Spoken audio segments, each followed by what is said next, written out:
갈라디아서 5장이죠. 갈라디아서 5장. 예, 갈라디아서 5장 6장은 우리가 성령을 좇아 살아가는 실질적인 삶에 대한 내용인데,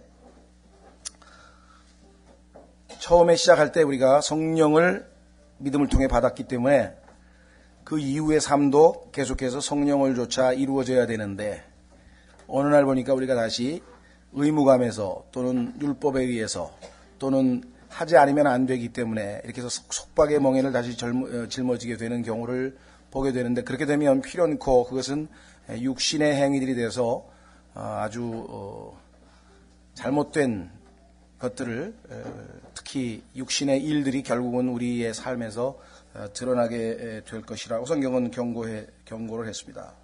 그래서 우리는 지난 시간에 죄송합니다. 갈라디아서 5장 15절까지 했죠. 하나님께서 우리에게 주신 자유를 가지고 육신에게 기회를 제공하지 말고 오히려 그 사랑으로 서로 섬기라, 이렇게 지금 말씀을 했었습니다. 오늘은 16절서부터 26절까지인데요. 16절 보시면, 그런즉 내가 이것을 말하노니 성령 안에서 걸으라. 25절에 보시면 이렇게 되어 있습니다. 만일 우리가 성령 안에서 살면 또한 성령 안에서 걸을지니. 구원받은 모든 그리스도인들은 성령 안에서 살고 있는 것은 분명합니다. 왜냐하면 예수 그리스도께서 우리 안에 들어와 계시면 더 이상 육신 안에 있지 아니하고 성령 안에 있다고 성경에 분명하게 말씀을 했거든요. 한번 확인해 보겠습니다. 로마서 8장. 여러분과 제가 구원을 받은 다음에는, 받는 순간에 여러분과 저는 더 이상 육신 안에 머물러 있지 아니하고 성령 안으로 위치가 바뀌었다고 기록되어 있습니다. 로마서 8장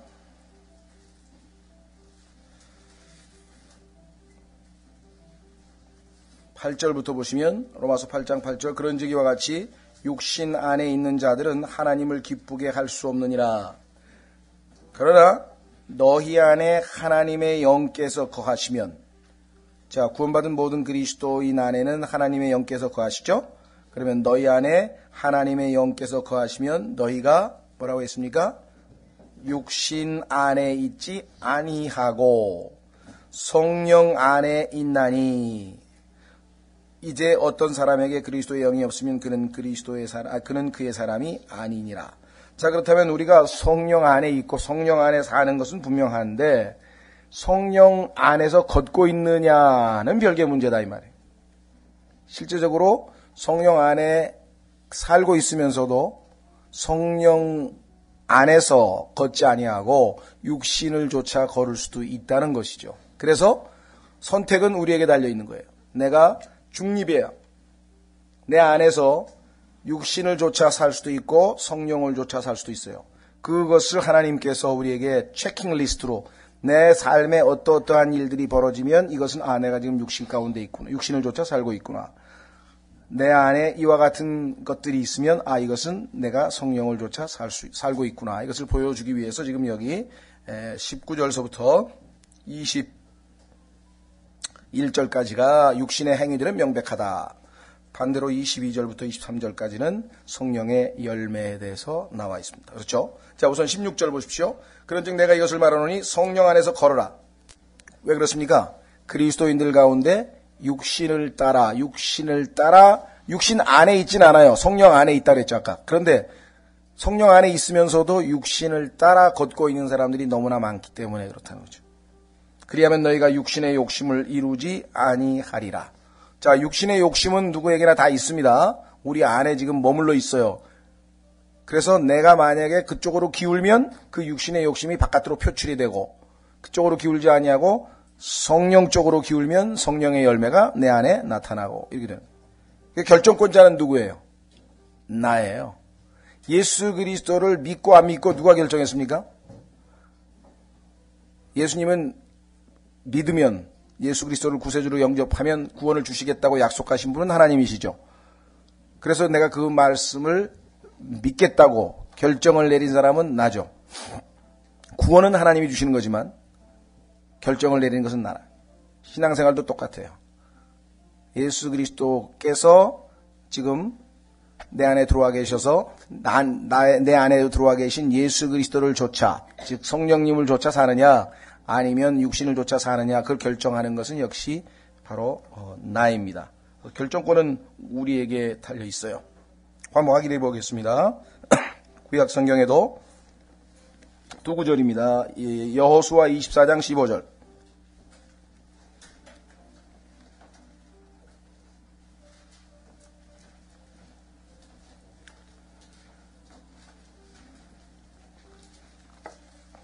여호수아 24장 15절을 보면요,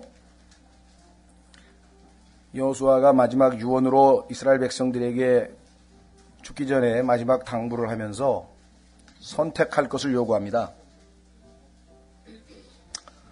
자, 만일 주를 섬기는 것이 너희에게 나쁘게 보이거든 너희 조상들이 강 저편에서 섬기던 신들이든지 혹은 너희가 지금 거하는 땅의 아모리 족속의 신들이든지 너희가 섬길 자를 이날 택하라.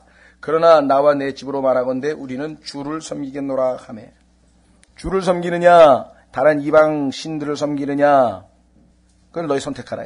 나는 주님을 선택하겠다. 이렇게 여호수아가 얘기했죠.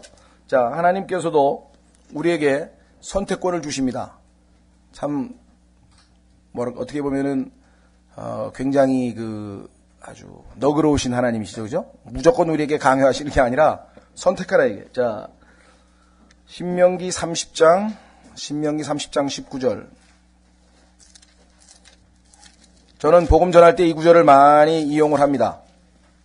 사람들에게 복음 다 전해놓고, 자, 하늘나라든 지옥이든 당신이 선택하십시오. 선택권은 당신에게 있습니다. 하늘나라에 가는 것도 당신에게 달려있고 지옥에 가는 것도 당신에게 달려있습니다. 왜? 예수 그리스도를 선택하면 하늘나라로 하나님이 데려가실 것이고, 예수 그리스도를 거부하면 지옥으로 가게 될 것이고, 선택은 누가 하는 거예요? 본인이 하는 거죠. 여러분도 복음을 구걸할 필요는 없습니다. 복음을 전해가지고 제발 믿으라고 막 빌면서 그런 사람이 있는데 반대예요. 복음을 전해 들은 사람이 예수님께 나를 구원해달라고 빌어야지, 왜 여러분들이 제발 좀 믿으라고 빌어요? 물론 믿어야 구원을 받으니까 너무 안타까워서 제발 좀 믿으라고 그렇게 안타까운 심정에서 이야기를 하지만, 사실 빌어야 될 사람은 죄인이죠. 그렇지 않습니까? 그래서 여기 지금 하나님께서도 이렇게 말씀하셨어요. 보세요. 신명기 30장 19절. 내가 이날 하늘과 땅을 불러 너희에게 증거를 삼노라. 내가 생명과 사망과 또 복과 저주를 너희 앞에 두었나니 그러므로 너와 네 씨가 살기 위하여 생명을 택하라. 그렇죠? 그리하면 내가 주 내 하나님을 사랑하고 그분의 음성에 순종하며 또 그분을 굳게 붙들 수 있으리라. 보면 사랑이 나오잖아요. 사랑. 예수 그리스도를 선택하는 것은 예수 그리스도를 사랑하기 때문에 선택하는 거죠. 그분은 내 생명이시요 또 내 날들을 길게 하는 분이시니 이로써 내가 주께서 내 조상 아브라함과 이삭과 야곱에게 주리라고 맹세하신 땅에 거하리라. 자, 그래서 생명과 사망 둘 중에 택하십시오. 축복과 저주 둘 중에 하나 택하십시오. 하늘과 지옥 둘 중에 하나 택하십시오. 여러분들이 오히려 복음을 전하고 상대방에게 선택할 수 있도록 그렇게 줘야 돼요. 책임이 본인에게 있는 거잖아요. 그렇죠? 우리가 막 제발 좀 믿어달라고 이렇게 할 필요가 없다는 거야. 죄인이 자기가 예수 그리스도께서 제공하신 생명의 길을 거부하면 지옥으로 간다는 사실을 알고 예수 그리스도께, 그렇죠? 나를 구원해달라고 그렇게 기도를 해야 되는 것이죠. 참다운 기도가 될 것입니다. 자, 그래서 이제 다시 돌아옵니다. 갈라디아서. 육신과 성령, 신앙생활은 둘 중에 하나입니다. 매일매일 매 순간, 어떻게 보면은 순간순간, moment by moment, 순간순간 내가 어떤 걸 선택하느냐, 성령을 선택하느냐, 육신을 선택하느냐. 근데 우리가 주로 어떻게 합니까?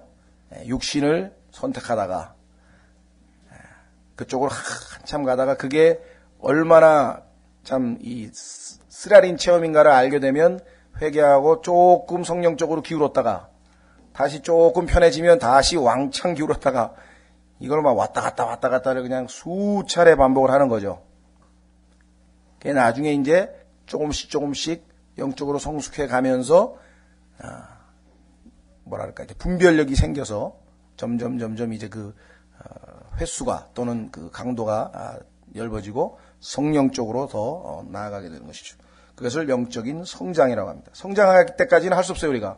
누구나 다 처음부터 딱 해가지고 완전히 성령 충만해가지고 성령님만 쫙 따라다니고 그런 사람 없어요. 그러나 적어도 성장은 해 나가야 된다, 이게. 자, 여기 보시면 갈라디아서 5장 17절 육신은 성령을 대적하여 욕심을 부리고 성령은 육신을 대적하나니 이 둘이 서로 반대가 되므로 너희가 원하는 것들을 능히하지 못하느니라. 예. 여러분들 그 옛날에 그 오월동주라 그러나요?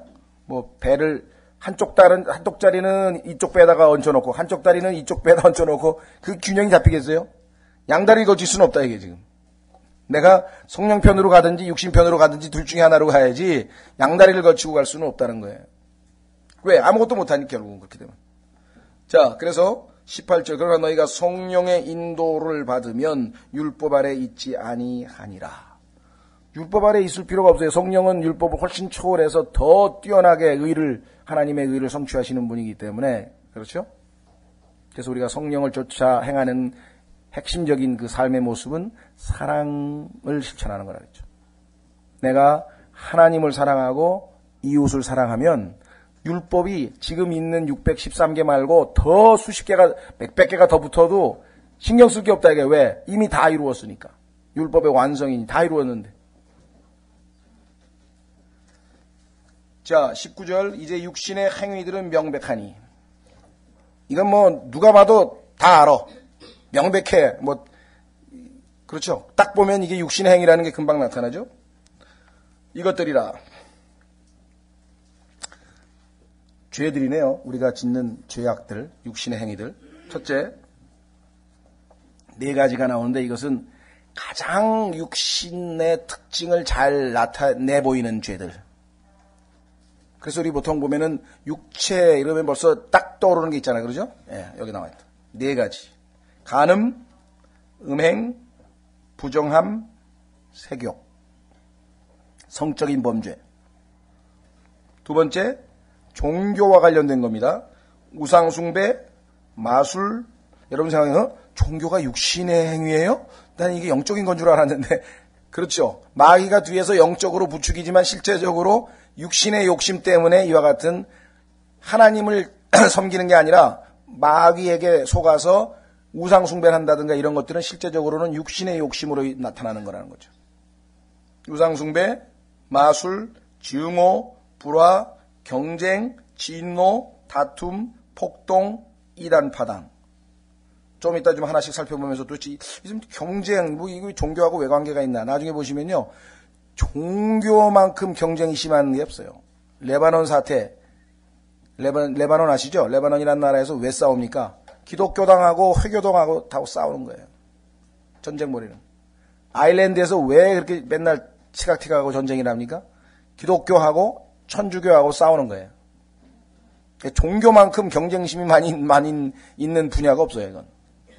정치가 보다 더해. 이 종교의 경쟁이라고 하는 것은. 자, 그 다음에 세 번째, 우리가 보통 사회적인 그 죄라고 할 수 있는 것이죠. 자, 21절, 시기, 살인, 술 취함, 흥청됨. 술 취하고 분위기를 잡고 막 그냥 띵까띵까 하는 걸 우리가 흥청됨이라고 그러죠. 그렇죠? 우리나라 사람들은 또 이런 거는 시도 때도 안 가리고 하잖아요. 그냥 막 버스 안에서 그냥 이제 관광버스 안에 그냥 틀어놓고 그냥. 그죠? 아마 세계에서 자동차 안에서 그렇게 난리치는 민족은 아마 드물 거예요. 아마 세계에서 아마 특종 기사 아마 감이 아닐까 싶은 것 같은데. 외국 사람들은 집에서 파티를 하잖아요. 주로.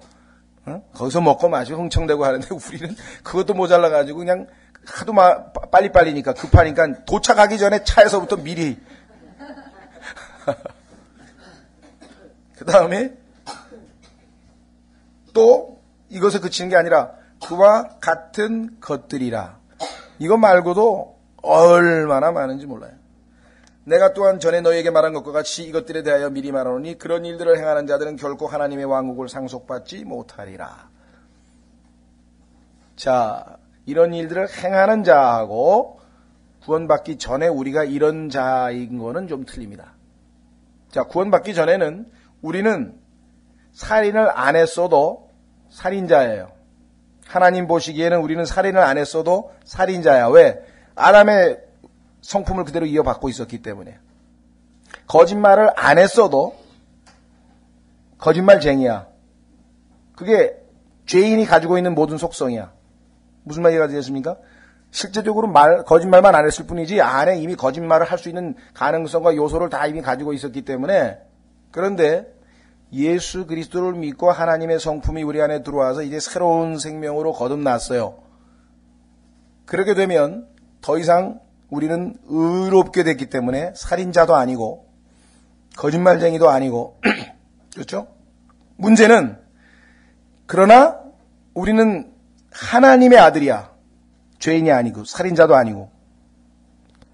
문제는 어디에 있느냐면 그럼에도 불구하고 우리가 거짓말을 할 수는 있다 이게.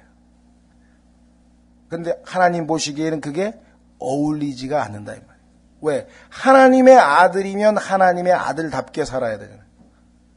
하나님의 성품이 우리 안에 들어와 있는데 왜 그런 일이 벌어지는가? 아직 우리가 우리의 육체를, 우리의 몸을 완전히 구속받지 못했기 때문에 우리의 몸 안에, 이 육체라 그러죠. 플래시, 육신 안에 죄가 거하고 있다고 얘기를 했어요.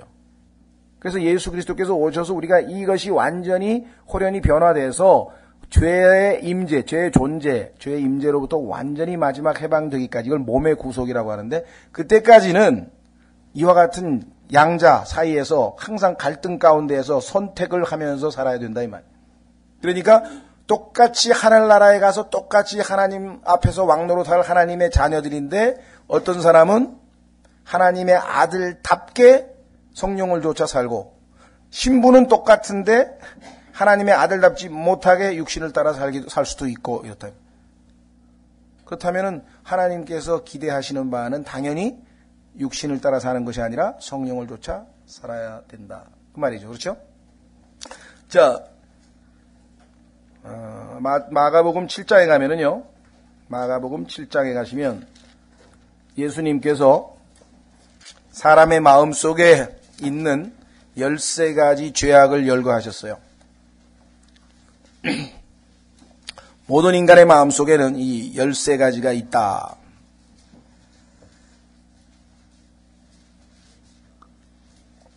마가복음 7장. 아무리 번지르르하게 양복을 입고 쫙 폼을 잡아도 아무리 멋지게 그냥 그죠? 미소를 탁 띄면서 막 방긋방긋 웃어도 그 마음속에는 이렇게 추악한 것들이 다 들어있다는 게 그 인간이에요. 자, 마가복음 7장 보십시오. 예수님께서 말씀하시기를 사람들은 바깥에서 안으로 들어가는 것, 그래서 그것이 사람을 더럽게 하는 줄 알고 깨끗이 씻어 먹어야 된다고 얘기를 했더니 예수님께서 하시는 말씀은 이렇게 얘기를 하셨네요.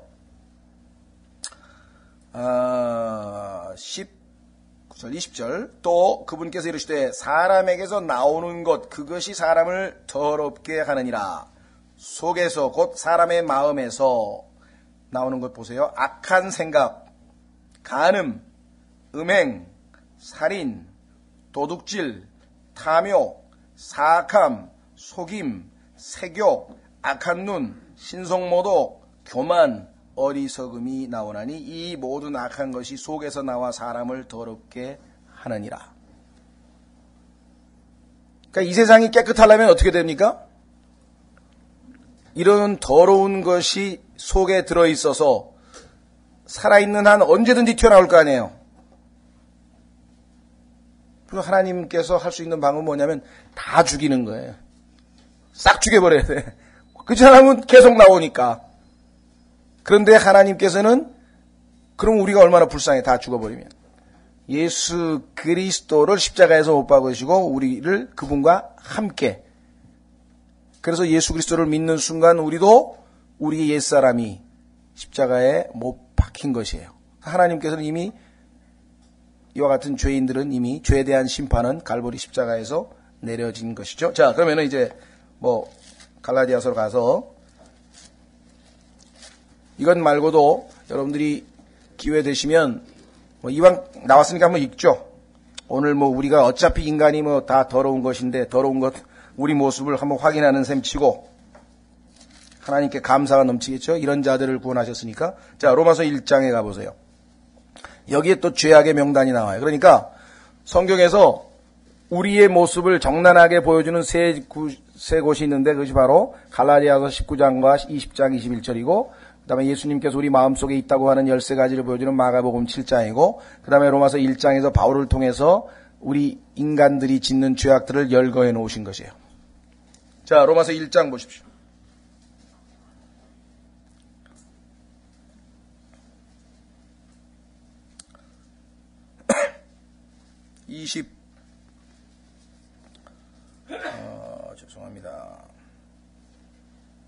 28절부터 보시면 또한 그들이 자기 지식 속에 하나님 두기를 싫어하며 순서는 인간이 하나님을 먼저 버린 거죠.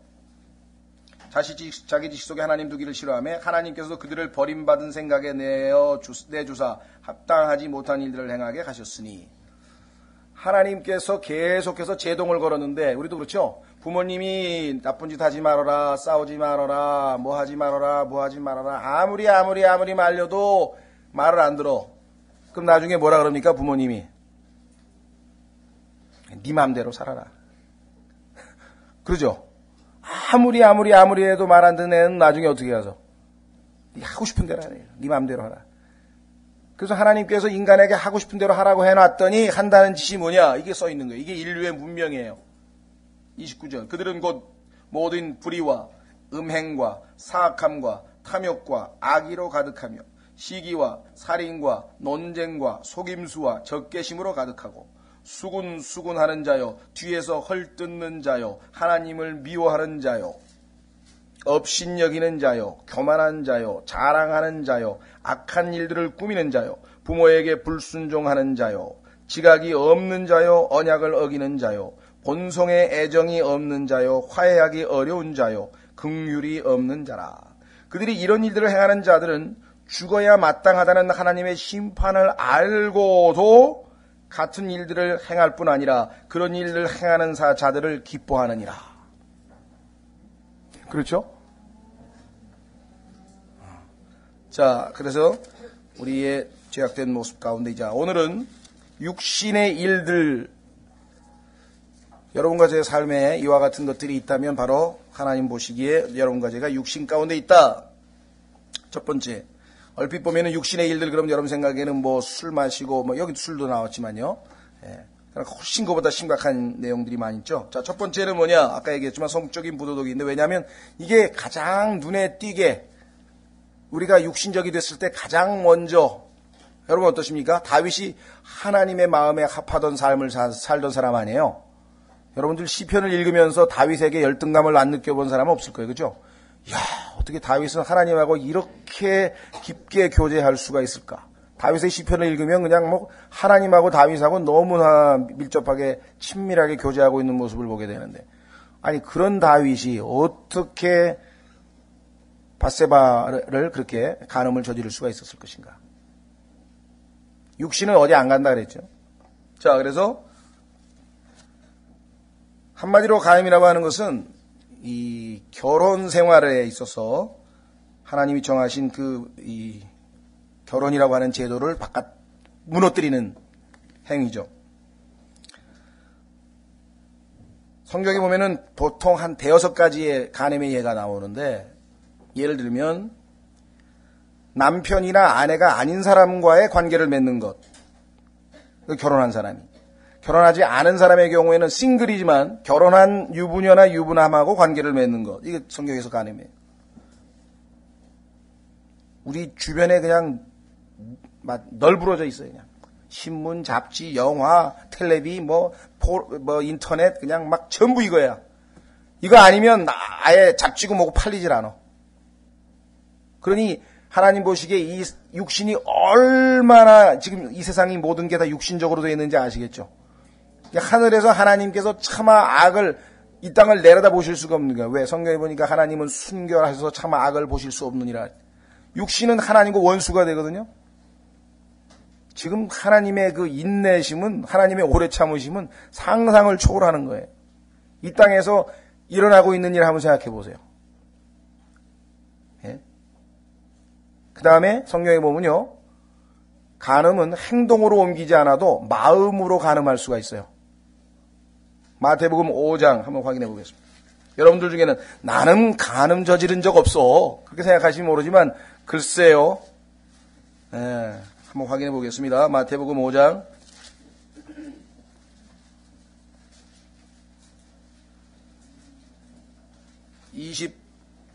28절 27절부터 옛사람들이 말한 바 너는 간음하지 말라 한 것을 너희가 들었으나 나는 너희에게 이르노니 누구든지 여자를 보고, 자 여기 나와 있죠. 여자를 보고 그 다음에 뭐라 그랬습니까? 그녀에게 음욕을 품는 자는, 직역을 하면요 lust after her 그랬는데요. 자 이거 조심하셔야 됩니다. 아주 또 예민해가지고 그러면 지나가던 여자만 보면 다 이거 음욕하는 거냐, 이제 간음하는 거냐 이런 사람도 있어요. 전혀 그게 아니에요. 지나가는 뭐 요즘에 보면 그냥 뭐 자극적인 옷을 입고 다니고 그런 사람 많으니까 그게 눈에 띄었다. 그때 어떻게 해야 돼요? 하나님 말씀에 따르면 요셉처럼 피해야죠. 그런데 마음에 음욕을 가지고 있는 사람은 어떻게 하냐면은 그 여자를 계속 쫓아간다 이거야. 왜? 마음이 desire, 욕망이 있기 때문에. 새가 우리 위에, 마귀가 지금 소위 말하면 우리 머리 위에 새가 날아다닐 수는 있어요. 그렇죠? 그러나 그게 우리 머리 위에 앉게 해서는 안 된다 이 말이에요. 날아는 다니고 있지만. 자, 그래서 여기 중요한 내용이 뭐냐면요, 음욕을 품는 자는 이미 뭐라 그랬어요? 마음속으로. 사람들은 나는 간음한 적 없어. 자신 있게 얘기할 수 있습니까? 마음속으로도 간음 저지를 수 있어요. 마음속으로. 그 다음에 뭐예요? 그녀와 간음하였느니라. 이게 또 아주 중요한 말이네요. 간음을 혼자 저지른 게 아니야. 그 여자도 간음을 저지른 거야.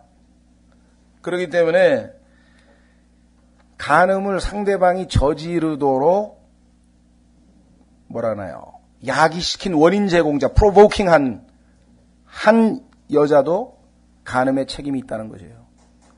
그래서 성경에서는 베드로 전서에서, 그 다음에 디모데 목회서신에서 자매님들의, 여자들의 옷차림에 대해서 그렇게 강조하고 있는 것이에요. 무슨 말이 이해가 되겠습니까? 자극적인 옷을 입어가지고 상대방으로 하여금, 그 사람으로 하여금 간음을 저지르게 야기시킨 원인 제공자가 된 것도 간음했다고 성경에서 기록을 해놨다는 거예요, 하나님께서. 그래서 단정하게 옷을 입으라고 하고 옷차림에 유의하라고 자꾸만 얘기를 하는 것이에요. 왜? 하나님이 성경에다 이와 같이 말씀하셨기 때문에. 그 다음에 성경에 보면은 세상의 친구가 되는 것, 여러분들 어떻습니까?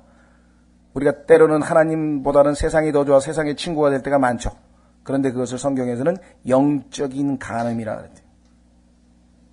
세상과 친구가 되는 것도 성경에서는 spiritual, 영적인 간음이라고 얘기를 한 걸 보면, 자, 나는 간음하고는 상관이 없는 것 같은데. 자, 두 번째, 음해라고 하는 것은요, 육체적인 욕심에 탐닉하는 것이에요. 소위 말하면 요즘에는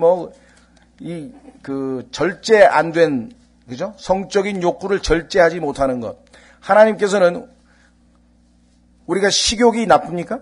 밥 먹고 싶은 식욕이 나쁜 거 아니죠? 그렇죠? 그래서 식욕을 충족시키는 걸, 맛있는 걸 먹어서 내가 만족하는 건 좋은 겁니다. 그렇게 얼마나 기분이 좋아요. 맛있는 걸 먹으면. 성적인 욕구도 당연히 잘못이 아닙니다. 그것도 문제는 어디에 있어요? 하나님께서 정해놓으신 룰이 있다. 그건 바로 반드시 결혼이라는 것이래요. 결혼 이외에 만약에 성적인 욕구를 절제하지 못했을 때는 그것은 음행이라 그러네요. 이것도 우리 주변에 얼마나 많이 있는지 잘 모르겠어요. 세 번째, 부정이라고 하는 것은 역시 성적인 것과 관련된 것으로서 깨끗이 못한 것. 정상적인 결혼 관계 이외의 모든 그 관련된 것들, 요즘에는 언급할 필요도 없이 모든 문화 전체가 전부 다 여기에 초점을 맞췄어요. 왜? 인간 자체가 육신적이기 때문에 이것을 하지 않고는 도대체 장사도 안 되고, 그렇죠? 모든 게 다 여기에 걸려 있다. 그러니까 이 시대는 그리스도인들에게서는 정말 깨어 기도하고 성령으로 충만하지 아니하면은 언제 어떻게 육신적으로 될지 알지 못하는 그런 상황에 우리가 살고 있다는 거예요. 자, 그 다음에 네 번째는 세욕이라고 번역을 했는데요. 이 세욕이라고 하는 말은 영어로는 이게 뭐냐면 죄송합니다. 뭐죠? 좀 어려운 단어네. lasciviousness라고 하는 단어인데 이 단어는 어떤 뜻인가 하니 상대방에게 육신적인 욕심을 excite, 불러일으키는 그러한 행동을 하는 거예요. 예를 들면은 잠언 6장에 보면은 잠언 5장하고 7장에 보면은 젊은 청년을 꼬여내려고 여인이 그렇죠? 여자가 기다리고 창문 밖에서 이렇게 기다리고 서 있다가 자기에게 끌어들이려고 유혹하는 장면이 나오잖아요. 그런 것도 전부 다 세욕이라고 이렇게 번역은 정확하게 하나로 딱 만들기 어려워서 지금 이렇게 번역을 했지만 의미는 그런 의미입니다. 자, 이 네 가지가 지금 이것을 세상 사람들은 이 네 가지를 뭐라 그런 줄 아세요? 사랑이라 그래요. 세상 사람들은 이것을 사랑이라 그러는데 하나님의 말씀은 이런 것들을 안 하는 것이 사랑이야.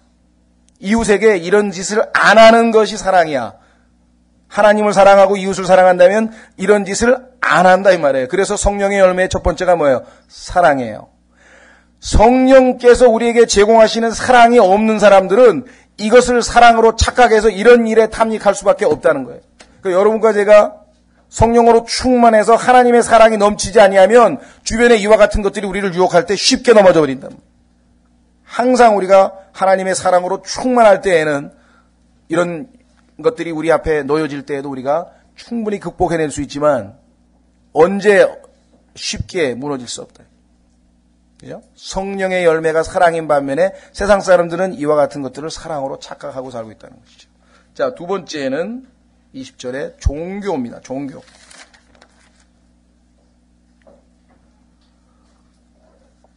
우상숭배라고 하는 것은 여러분도 잘 알다시피 인간의 손으로 만든 그 무언가를 그게 형상이 됐던 무슨 부처처럼 무슨 형상이 됐던 아니면 인간이 손으로 만든 그 무엇이 됐든 간에 거기에를 경배하는 거예요. 아까 얘기했던 것처럼 돼지 대가리를 갖다가 만들어 놓고 거기다가 절을 하든지 아니면 부처상에 가서 이렇게 빌든지 하여간 모든 형태, 인간이 만든 그것.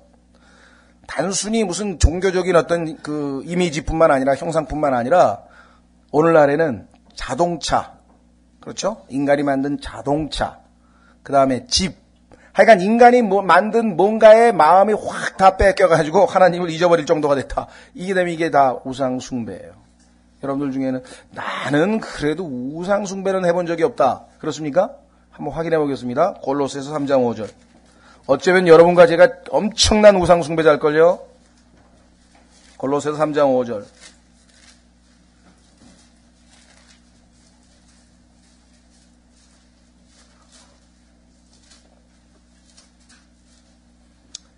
골로새서 3장 5절. 그러므로 땅에 있는 너희 지체들을 죽이라. 조심하세요. 그냥 막 죽이면 안 되고요. 로마서 8장 13절에 성령을 통하여 죽이라 그랬지. 그냥 죽인다고 막 저기 절에 들어가가지고 무슨 막 요가하고 이상한 짓 해가지고선 막 어디 금욕주의로 무슨 행동한다고 해서 되는 일도 아니고. 자, 그런데 여기 뭐라고 되어 있습니까? 그 다음에 곧 음행과 부정함과 똑같은 얘기잖아요.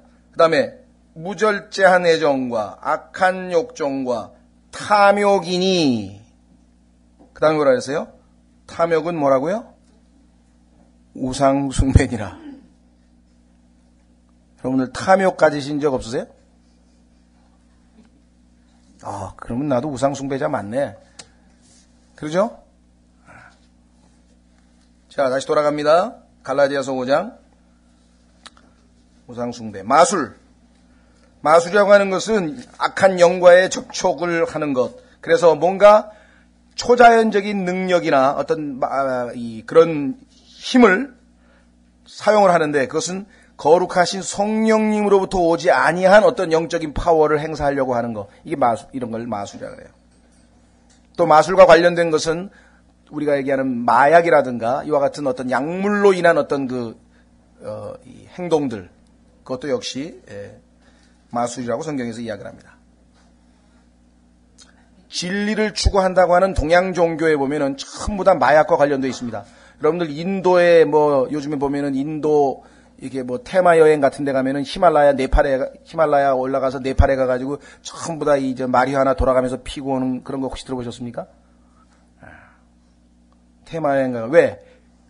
소위 말하는 힌두교라든가 이 동양 종교의 심취할 수 있는, 몰입할 수 있는 그 도구가 뭐냐면 바로 이 마약이에요. 그래서 마약을 비롯한 이러한 모든 악한 영들과의 접촉, 이것을 갖다가 마술이라고 한다. 세 번째, 증오. 증오는 더 이상 설명할 것도 없죠. 미워하는 거죠. 그렇죠?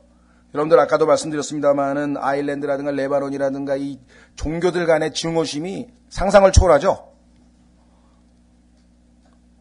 지금 몇백 년 동안 죽이고 그것도 한둘을 죽인 게 아니라 막 폭탄 테러가 아직도 안 끊어지고 하는 게 다 이게 뭐예요? 종교적 증오심 때문에 그래요. 종교적 증오심이야말로 이거 대단한 겁니다. 여러분들 과거에 누굽니까? 탕명한 씨라 그래가지고 우리나라에서 현대 종교 연구소인가 하나 차려가지고 이단들 색출하는 그러한 잡지를 발행하셨던 분이 있었잖아요. 근데 그분이 노량진 교회인가 무슨 교회가 이단이라고 하나 이제 써서 해가지고 결국은 그 교회 사람들이 탕명한 씨 테러 해가지고 죽인 거 아시죠? 그렇죠? 종교 테러로 죽은 건 엄청나게 많아요. 종교적인 증오는 이거 다른 증오하고는 차원이 다를 만큼 세, 강도가. 그렇죠? 네. 제가 스페인에 있을 때도 아주 유명한 침례교 목사 중에 한 분이 원래 가톨릭 신부셨는데, 가톨릭 신부였다가 이 사람이 성경을 읽다가 이제 구원을 받고 나서 이제 이 가톨릭 신부를 그만두었어야 될 거 아니에요. 그렇죠? 네. 그만두고 그 얘기를 집안의 가정에 있는 부모님들에게 했는데 그 부모들이 이단은 우리 집안에 둘 수 없다 그래가지고 집에서 쫓아내는 그 간증을 제가 들었거든요. 무서워요. 부모 자식 간도 없어. 종교. 그래서 공산주의하고 다를 게 하나도 공산주의도 보면은 있잖아요. 이거. 자기 아버지도 갖다 고발하잖아요. 그렇죠? 우리 아버지 뭐라 그러나요? 그죠? 반동. 반동이면 아버지고 가족이고 없어. 다 갖다 고발하는 거야. 증오심. 무섭죠? 그 다음에 불화. 불화라고 하는 말은요. 어떤 의미인가 하니 차이가 있는데 서로 다르니까 불화가 생기겠지. 그런데 차이점으로 끝나는 게 아니라 논쟁이나 아주 이 격렬한 다툼으로까지 번지는 경우. 여기 그리스도인들 우리도 여기 다 있지만 다 틀리잖아요. 조금씩은 다 틀리잖아요. 그렇죠? 취향도 틀리고 뭐도 틀리고 다 틀려. 그런데 그것은 서로가 용납하고 양해하고 받아들이고 수용을 해줘야지 자기 주장을 끝까지 주장을 해가지고서 결국은 불화를 일으켜버리면 문제가 생기죠. 이 교회 안에서 벌어진 희한한 일들 중에는 이 불화 때문에 이 교회 쪼개진 얘기는 아주 수도 없이 많고요. 심지어는 교회에서 카페트 색깔 때문에 싸워가지고 교회 쪼개진 경우. 카페트를 갖다가 색깔을 빨간 걸로 하자 그랬는데 빨간 거 안 하고 딴 걸로 하자 그래가지고 그것 때문에 교회가 둘로 쪼개진 경우도 있고. 피아노를 여기다 놓으라 이쪽에 놔야 되는데 이쪽에 놨다 그래가지고 그것 때문에 또 교회 나간 사람도 있고. 네? 하여간 교회 안에서 일어나는 그 불화에 대한 이야기는 우리가 제가 일일이 얘기 안 해도 다 아마 많이들 경험도 하시고 잘 아실 것입니다. 자, 그 다음에 경쟁. 경쟁이라고 하는 단어는 우리가 일반적으로 쓰는 competition이라는 단어가 아니고 emulation이라는 단어인데, 이 competition이라는 것과 비슷한 단어예요. 근데 무슨 뜻인 거 아니? 의미를 살펴보자면 다른 사람과 동일하게 되고자 하는 유혹을 받는 것. 아마 자기가 마음에 안 드나 봐. 그래서 다른 사람하고 똑같이 되고자 하는, 아니면 다른 사람보다 더 뛰어나고자 하는 그런 어떤 경쟁심이 안에서 막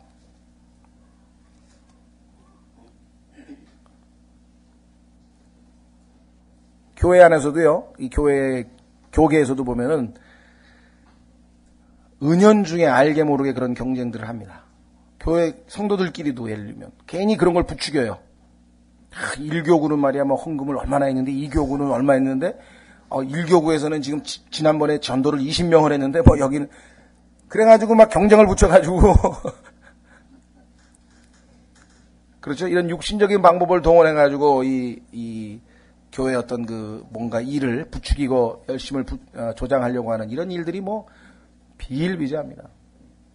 유명한 척 스미스라고 하는 그 목사, 그 갈보리 운동을 하셨던 분이신데, 그분도 처음에는 이제 교단에 소속해 있었는데, 갔는데 교단 총회에서 목사들이 다 모여있는데 거기서 총회장이라는 사람이 그러더라는 거예요. 우리가 지금, 우리 교단이 지금 요즘에 그 회원 수가 좀 줄어들고 있다 이거야. 뭔가 이게 특단의 대책을 좀 마련해야 되겠다. 이게 어떻게 하면 좋으냐? 할 수 없다. 교회에서 왜 뭐라 그러나요? 그 백화점 같은 데서 무슨 경품 준다고 그러면은 싸게 주고 뭐 경품 준다 그러면 막 10시부터 가지고 줄 서가지고 막 하잖아요. 그런 식으로 교회에 오면은 무슨 뭐 이 경품을 뽑아가지고 뭐 냉장고를 준다든가 그런 방법까지 이제 이게 제한이 돼가지고 좋다 이거야. 수단 방법을 가리지 말고 하여간 사람을 늘리는 수밖에 없다. 이렇게 결정을 내린 거예요. 그러니까 하도 기가 막히니까 다른 사람이 가만히 있는 거예요, 전부 다. 그래서 이 목사는 자기 양심에 그거는 너무 육신적인 방법이다. 그게 어디 하나님의 방법이냐, 영적인 방법이냐. 그래서 손을 들어가지고 아니 어떻게 그렇게 육신적인 방법을 사용하실 수가 있습니까? 이렇게 대답 한다는 소리가, 요즘에 사람들이 워낙 육신적이기 때문에 우리도 육신적으로 나가야 됩니다. 그렇게 얘기를 했다는 거예요. 예? 간증 들어보면은 물론 그분이 정말 그 사람을 전도하고 싶어서 했던 거는 저는 높이 인정합니다. 막 친구한테 거짓말해가지고 정말 좋은 데 데려가 준다고 막 그래가지고 교회로 그냥 강제로 끌고 와가지고선 뭐 그런 일들서부터 시작해야죠. 하나님의 일은 하나님의 방식대로 해야 되고, 하나님이 정하신 방식대로 해야지. 교회 안에서도 이와 같은 일들이 보여요. 경쟁. 그죠? 라이벌 관계로 와가지고 막, 교구 목사들끼리도 말이야, 경쟁을 붙여가지고, 1교구, 2교구, 3교구 만들어가지고 막, 저쪽에서는 냉장고 했는데 우리 안 되겠다, 더 센 걸로 하자, 그러고 막 뭐 그런 식으로 부추기면 안 되고요. 그 다음에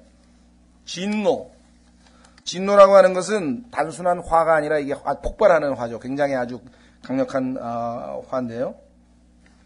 컨트롤이 안 된 화. 그러니까 우리가 인간끼리 사는데 화낼 경우가 있습니까? 부부간에도 아마 한 달에 한 번은 화낼 걸 아마. 아무리 저기 해도 뭐 뭔가 마음에 안 드는 일이 있을 거 아니에요. 근데 화내는 것 자체는 잘못된 게 없어요. 성경에 보면. 화를 내라 그랬어요. 성경에. 이유가 있을 때를. 그러나 그게 진노로 나가게 되면 이게 육신이 돼버린다. 컨트롤이 돼야 되는 거죠. 그렇죠? 자, 종교적인 그것과 관련지어서도 마찬가지. 그 다음에 다툼이라고 하는 것은 여기서 얘기하는 스트라이프라고 하는 것은 다른 사람보다 우월하고자 하는 욕망이에요. 더 뛰어나고자 하는 것. 이기고자 하는 것. 그 다음에 예수님께서 말씀하신 것처럼 상석에 앉고자 하는 그런 욕구 있잖아요. 왜? 교회에서 자기가 막 인정받고 싶은 것. 성경에 보니까 누굽니까? 그 요한 3서에 보니까 디오드레베인가요? 한 사람이 교회에서 으뜸되고자 하면서 막 아주 이 사람들 앞에서 다른 형제들 오는 것도 막 못 들어오게 하고 막 방해하고 교회를 휘젓고 다니는 사람이 있었다고 하면서 요한 3서에 성경에 기록되어 있죠. 자, 다툼. 그 다음에 폭동. 이 폭동이라고 하는 것은 하나님께서 정해놓은 합법적인 권위에 저항을 하는데 그것을 부추기는 거예요. 여러분들, 아마 전 세계적으로 봤을 때 이 기존 권위, 사실 말해 정부라든가 기존 권위에 대항하는 그러한 그 시위를 할 때 보면은요, 종교단체의 시위가 제일 많아요. 그죠? 우리나라도 뭐 사형 뭐 하라, 사형법 폐지하라, 그거 누가 많이 합니까? 전부 다 종교단체에서 하는 거예요. 그러니까, 여기서 얘기하는 폭동은, 번역이 지금 폭동이라고 번역을 했지만, 부추기는 거야. 그래서 뭔가를 기존 하나님 정해놓으신 권위가 있죠? 정부면 정부, 그 다음에 뭐, 시면 시, 거기에 위에 있는 권세에 순복하라 그랬는데 순복하지 않냐고 저항을 하려고 하는 그러한 것들. 지금 뭐, 미군, 뭐라 그러나요? 평택에서 그 미군들이 캠프를 옮기려고 하는데 거기서 뻗팅기고 안 나가고 그냥 끝까지 이제 막 한 사람들이 있었잖아요. 물론 그 사람들이 처지가 딱하고 뭐 이런 걸 우리가 다 무조건 그냥 잘못했다고 하는 건 아니지만 그 다 법적으로 정해서 진행이 되는 그런 거에 대해서 저항하고 하는 것들을 종교단체 가면 뭐 전부 다 뭐 가톨릭 신부라든가 무슨 뭐 개신교 목사라든가 이런 사람들이 가가지고 거기서 그와 같은 일들을 하는 것을 우리가 보게 됩니다. 자, 그 다음에 이단 파당. 이단 파당이라고 하는 것은 뭐냐면요, 건전한 교리, 건전한 믿음이 결여된 상태를 갖다가 보통 우리가 이단 파당이라고 합니다. 뭐 너무나 분명하게 종교적인 색채죠. 예. 이단 파당도 성경에서 뭐라고 얘기합니까? 육신의 일이라고 성경에서 얘기를 하고 있는 것을 보게 됩니다. 자, 그 다음에 21절 시기. 시기야 뭐 더 이상 설명할 것도 없죠. 예. 성경에 보면은 질투하고 시기하고 약간의 차이가 있어요. 질투는 하나님께서도 하십니다. 성경에 보니까. 하나님은 경건한 질투. 우리가 하나님 이외에 딴 사람이나 딴 것을 사랑하면 나 주는 질투하는 하나님이라 성경이 말씀하셨어요. 하나님은 1차적으로 우리가 하나님을 사랑하기를 원하기 때문에 경건한 질투, 올바른 질투. 바울도 그랬죠. 내가 경건한 질투로 너희를 예수 그리스도께 혼인시켜놨는데 너희는 지금 예수님하고 정혼자가 돼서 약혼자인데 다시 오실 예수님은 안 기다리고 언제 딴 데 가가지고 엉뚱하게 지금 네가 세상으로 또 내려갔느냐 질책하는 장면에 나오죠. 그 얘기가 나와요. 시기라고 하는 것은 그보다 더 나간 거예요. 시기라고 하는 것은 뭐냐면 내가 질투하는 그 대상이 뭔가 잘못되기를 바라는 악한 감정을 얘기하는 거예요. 우리 옆집 사람이 BMW를 하나 샀어. 배가 아파 죽겠어. 야, 오늘 밤에 내가 사고나 나라. 요런 마음 품이 그거 시기라는 거예요. 그렇죠?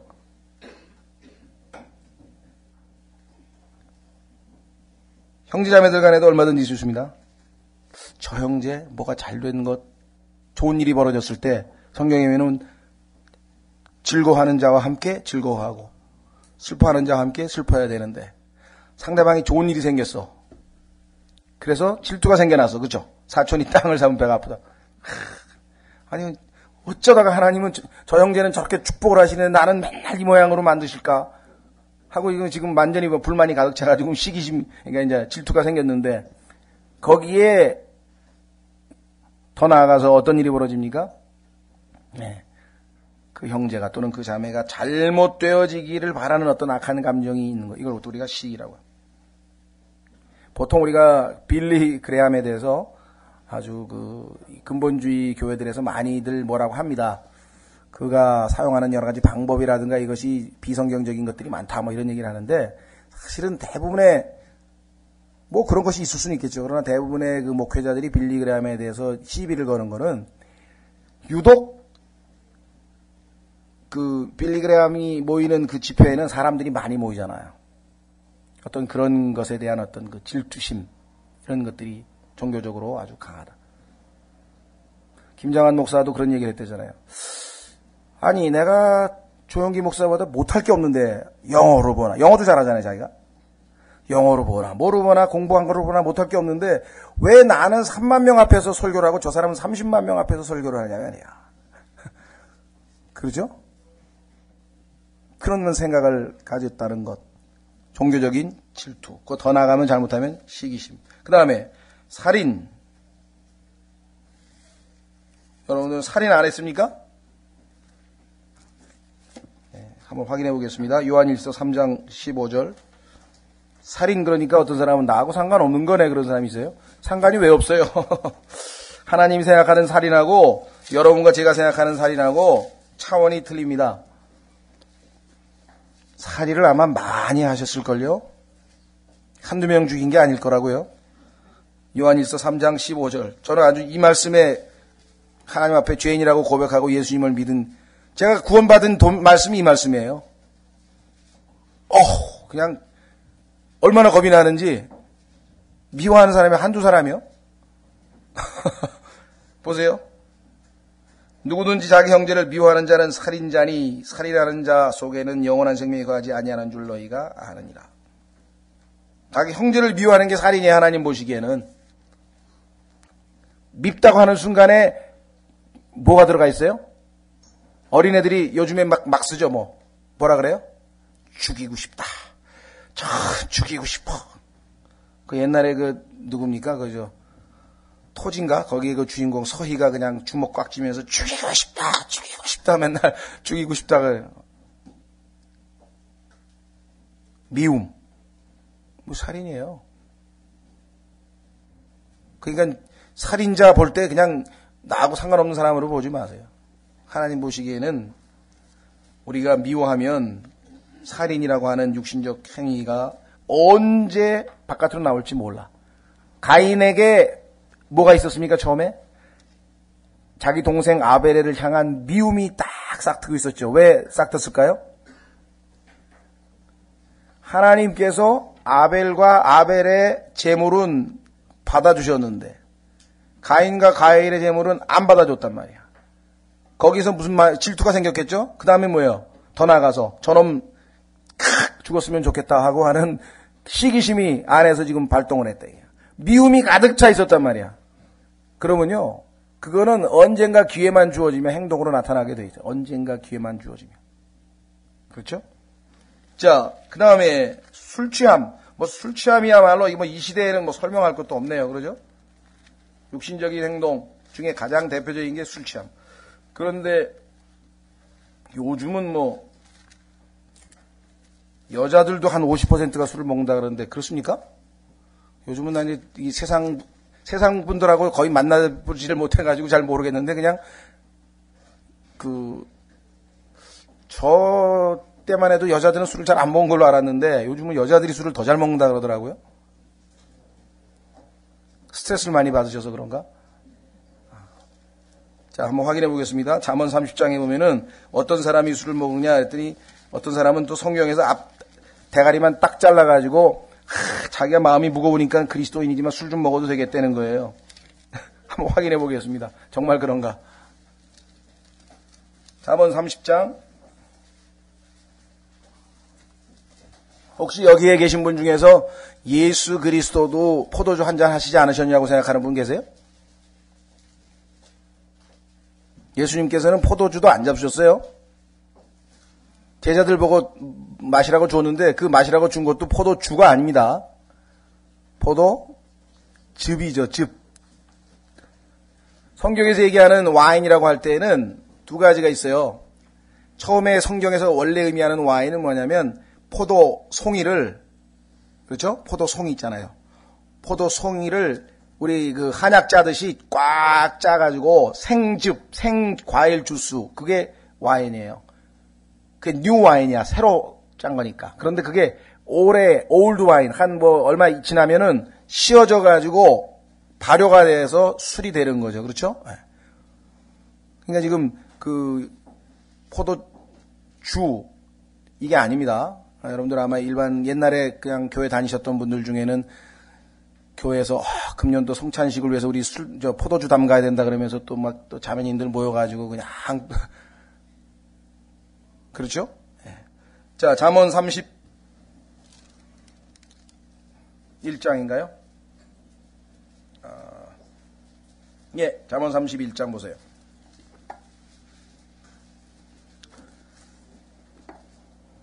르무엘 왕의 말씀들 1절부터 곧 그의 어머니가 그에게 가르친 대언이라 내 아들아 무엇을 말하냐 내 태의 아들아 무엇을 말하랴 내가 소원하여 얻은 아들아 무엇을 말하랴 내 기력을 여자들에게 주지 말며 내 길들을 왕들을 멸망시키는 것에게 주지 말라.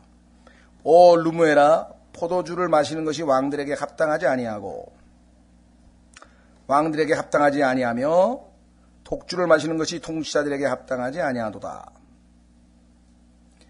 그들이 마시다가 법을 잊어버리고 고난받는 자들 가운데 어느 한 사람의 재판을 굽게 할까 염려하노라. 술 마시면은요 반드시 이와 같은 악한 의롭지 못한 일들이 벌어지게 돼 있습니다. 6절 독주는 망하려는 자에게 주고 포도주는 마음이 무거운 자들에게 주라. 근데 이 구절을 잘못 이해를 해가지고 6절을 자기는 마음이 무거우니까 포도주 달라 그런다. 독주 달라 그랬다. 자, 여기 망한다고 하는 말, perish라고 하는 말 어디 나옵니까? 요한복음 3장 16절에 나오죠.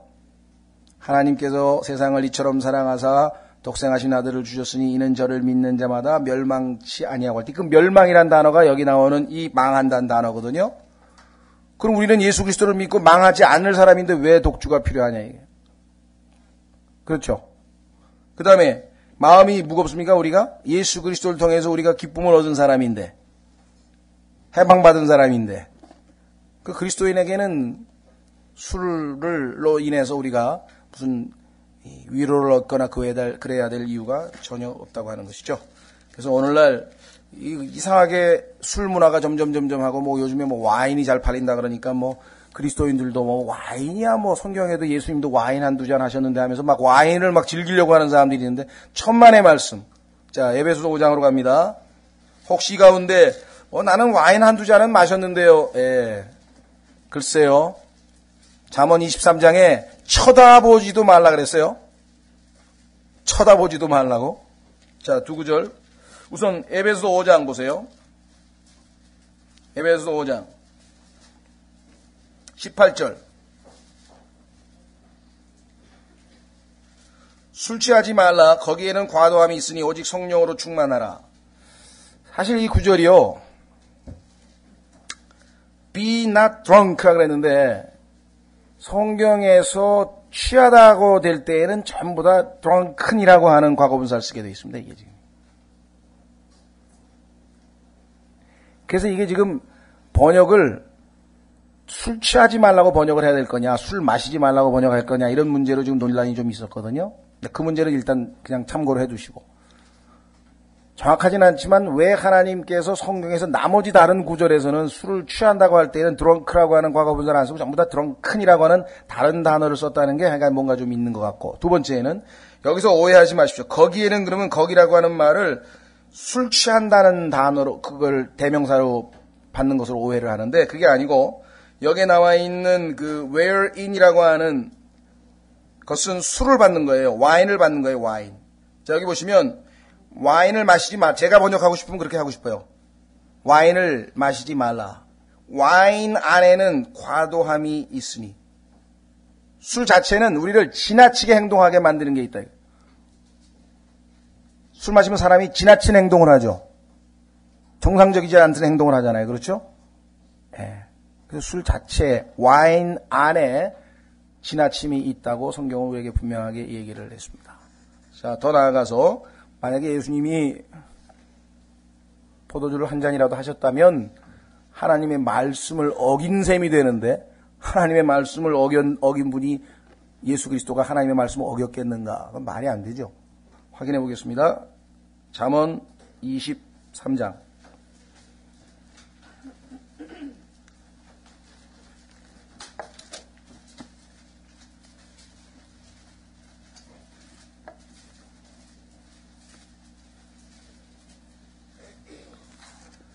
잠언 23장 29절.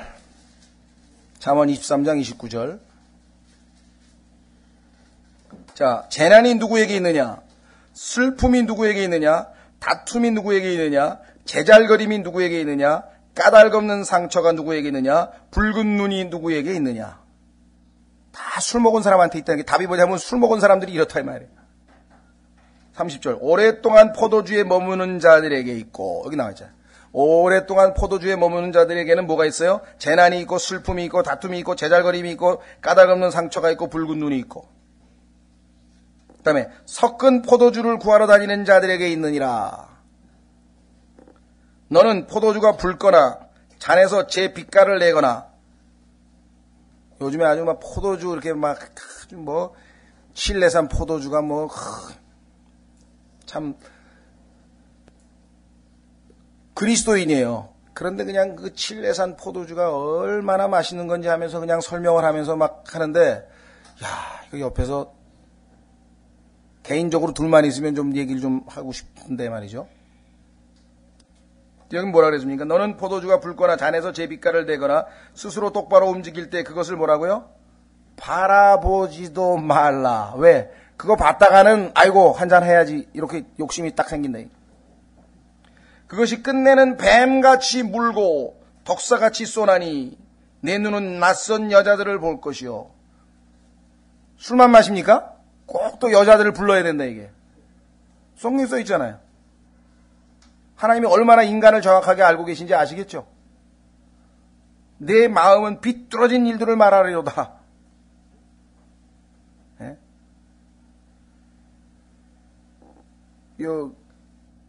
요즘에 아주 좀 독설가로 유명한 그 전용옥이라고 한나라당 그 무슨 최고예요. 옛날에 동아일보에다가 뜩 썼어. 글 하나 썼어요. 보니까. 아, 대한민국 룸살롱 공화국. 왜 그러니까 장관이고 총리고 약간 높은 사람들이 무슨 중요한 결정하는데 전부 룸살롱에 가서 술 마시면서 이렇게 합시다 저렇게 합시다 다 끝나버린다. 그래서 자기가 여자 기자니까 거기 쫓아갔나 보죠. 아주 기가 막혀가지고 아 대한민국 룸살롱 공화국 그렇게 썼더라고요. 그러면 올바른 일들이 결정되겠습니까? 술자리에서? 여긴 뭐라 그랬어요? 비뚤어진 일들이라 그래. 비뚤어진 일들을 말하리이다. 참으로 너는 바다 한가운데에 누운 자 같으며 바다 한가운데 배 타고 누워보세요. 어질어질하지 그냥. 술 한 잔 먹으면 이게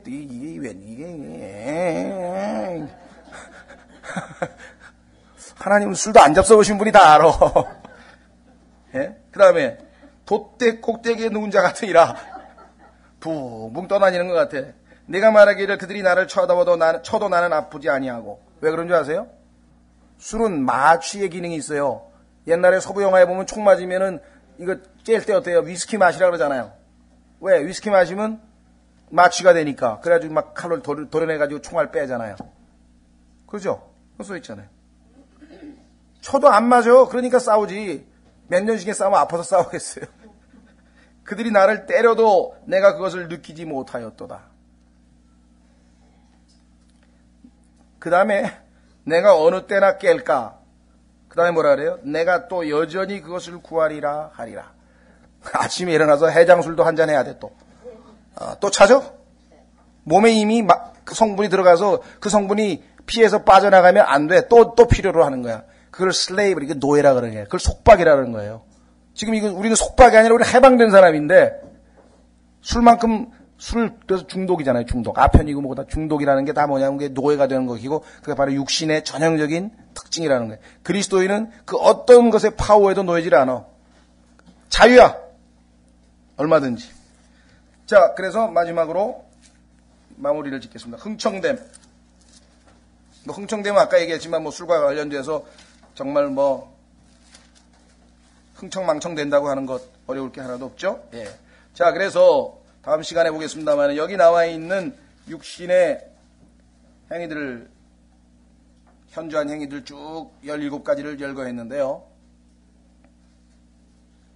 이와 같은 것들이 우리 삶에 있으면 내가 육신 가운데 있다고 하는 것을 하나님께서 바로 체킹하고 주 앞에 기도하고 다시 주의 영의 충만함을 얻어서 성령께서 내 삶을 주관하시도록. 그렇죠? 그래서 여기 나와 있는 거 보면은 한 가지만 보고 마치겠습니다만 거기 보시면은 아까 내가 말씀드렸듯이 19절에 보시면 간음, 음행, 부정함, 세욕. 왜 이와 같은 육체적인 쾌락을 사람들이 쫓아다닙니까? 참 기쁨이 없기 때문에 그래요. 참 사랑이 없고 참 기쁨이 없으면 뭔가 이런 것들로 뭔가를 채우려고 하는 거예요. 그런데 예수 그리스도를 통해서 우리 안에 하나님의 기쁨, 성경에 보니까 주의 기쁨이 우리의 힘이라 그랬어요. The joy of the Lord is our strength. 여러분들이 힘이 하나도 없어요? 주의 기쁨이 내 안에 있다는 그 말씀을 믿어도 왜 하나님이 우리에게 기쁨을 주셨잖아요. 주의 기쁨은 우리의 힘이라. 그죠? 그러니까 기쁨이 없으면 이와 같은 쾌락을 추구할 수밖에 없어요. 그 다음에 뭐라고 나왔습니까? 화평. 화평인데 여기는 화평 반대되는 얘기만 잔뜩 나와 있죠. 다툼, 폭동, 경쟁, 진노, 불화, 증오. 하나님의 화평이 내 마음을 완전히 장악하게 해서 어떤 상황에서 내가 평안함을 유지할 수 없으면 이와 같은 것들이 우리의 삶에서 드러날 수밖에 없는 육신의. 그러니까 중립지대가 없어. 둘 중에 하나야. 육신의 행위든지 성령의 열매든지 둘 중에 하나지 중립지대가 우리 그리스도인에게는 없다라고 하는 사실. 예, 그래서 다음 시간에는 성령의 열매에 대해서 한번 우리 이미 그간의 17번의 메시지를 통해서 잘 아시겠지만 다시 한번 핵심적인 것들을 한번 잘 정리하면서 정말 우리의 삶은 성령을 좇아 선택을 육신이 아닌 성령을 선택하는 삶이 되어야 되겠다. 예, 오늘은 여기까지 하겠습니다.